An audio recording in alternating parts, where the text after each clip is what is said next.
जिस पत्नी ने अपने गरीब पति को छोड़कर अमीरी के सपने चुने थे, उसे क्या पता था कि एक दिन वही फैसला उसकी जिंदगी का सबसे बड़ा पछतावा बन जाएगा। लेकिन कहानी में ऐसा मोड़ आया कि पूरा गांव हैरान रह गया। दोस्तों, जानेंगे पूरी कहानी। इससे पहले अगर पहली बार चैनल पे आए हैं, चैनल को सब्सक्राइब करें, वीडियो को लाइक करें, शेयर करें। चलिए वीडियो शुरू करते हैं। उत्तर प्रदेश का रहने वाला अर्जुन साधारण लेकिन ईमानदार युवक था। उसकी पत्नी निशा बेहद खूबसूरत थी। शादी के समय दोनों ने साथ जीने मरने की कस्में खाई थी। अर्जुन अपनी पत्नी से बहुत प्यार करता था, लेकिन उसकी आर्थिक स्थिति बहुत अच्छी नहीं थी। निशा को शुरू से ही बड़े घर, महंगी गाड़ियां और आलीशान जिंदगी का शौक था। शादी के कुछ साल बाद उसे लगने लगा कि अर्जुन कभी उसके सपने पूरे नहीं कर पाएगा। एक दिन शहर का अमीर बिजनेसमैन करण गांव में आया। उसके पास पैसा, बंगला और रुतबा था। धीरे धीरे निशा करण के संपर्क में आ गई। करण ने उसे सपनों की दुनिया दिखाना शुरू कर दी। निशा के मन में लालच बढ़ता गया। एक रात उसने अर्जुन से कहा, मैं अब इस गरीबी में नहीं रह सकती। मुझे अपनी जिंदगी अपने तरीके से जीनी है। अर्जुन की आंखों में आंसू आ गए। निशा, थोड़ा धैर्य रखो, मैं मेहनत कर रहा हूँ। एक दिन सब ठीक हो जाएगा। लेकिन निशा का फैसला बदलने वाला नहीं था। अगली सुबह वह घर छोड़कर करण के साथ चली गई। निशा के जाने के बाद अर्जुन पूरी तरह टूट गया। गांव वाले ताना मारते थे, लेकिन अर्जुन ने हार नहीं मानी। उसने दिन रात मेहनत शुरू कर दी। खेतों में काम किया, डेयरी खोली और धीरे धीरे उसका कारोबार बढ़ने लगा। 5 साल के भीतर अर्जुन पूरे इलाके का सफल व्यापारी बन गया। उसके पास सम्मान भी था और पैसा भी, लेकिन उसके दिल में पत्नी के धोखे का दर्द अभी भी था। उधर निशा की दुनिया, शुरुआत में निशा को लगने लगा कि उसने सही फैसला लिया है। महंगे होटल, बड़ी गाड़ियां और आलीशान पार्टियां देखकर वह खुश थी। लेकिन कुछ महीनों के बाद करण का असली चेहरा सामने आने लगा। वह घमंडी और स्वार्थी इंसान था।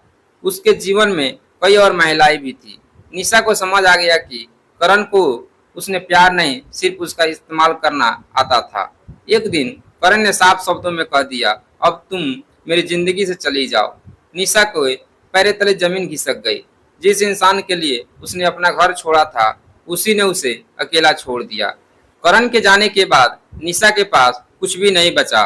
दोस्तों ने साथ छोड़ दिया, रिश्तेदारों ने दरवाजा बंद कर दिए, पैसा खत्म हो गया।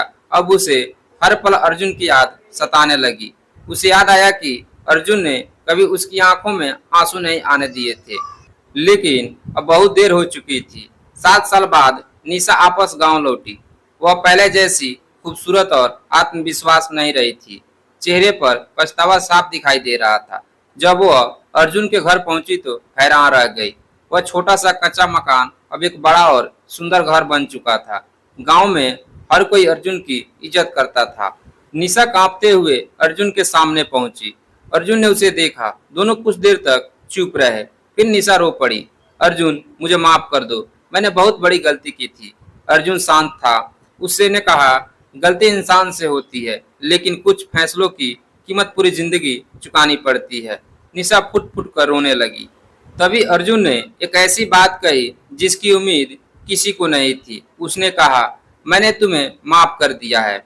निशा ने हैरानी से उसकी ओर देखा। अर्जुन बोला, लेकिन माफ करने का मतलब यह नहीं है कि सब पहले जैसा हो जाएगा। तुमने जिस भरोसे को तोड़ा था, वह अब कभी वापस नहीं आ सकता। यह सुनकर निशा का सिर झुक गया। उसे समझ आ गया कि खोया हुआ विश्वास लौटाना सबसे कठिन काम है। कुछ समय बाद निशा गांव में एक स्कूल में बच्चों को पढ़ाने लगी। उसने अपनी बाकी जिंदगी लोगों की सेवा में बिताने का फैसला किया। अर्जुन भी अपनी जिंदगी में आगे बढ़ गया। गांव के लोग जब भी इस कहानी को याद करते, एक बात जरूर कहते, धन और दिखावा कुछ समय की खुशी दे सकते हैं, लेकिन सच्चे रिश्तों का मूल्य उनसे कहीं बड़ा होता है। और निशा जब भी किसी नवविवाहित जोड़े को देखती, उसकी आंखें भर आती थी, क्योंकि वह जान चुकी थी कि दुनिया की सबसे बड़ी दौलत पैसा नहीं, बल्कि विश्वास और सच्चा साथ होता है।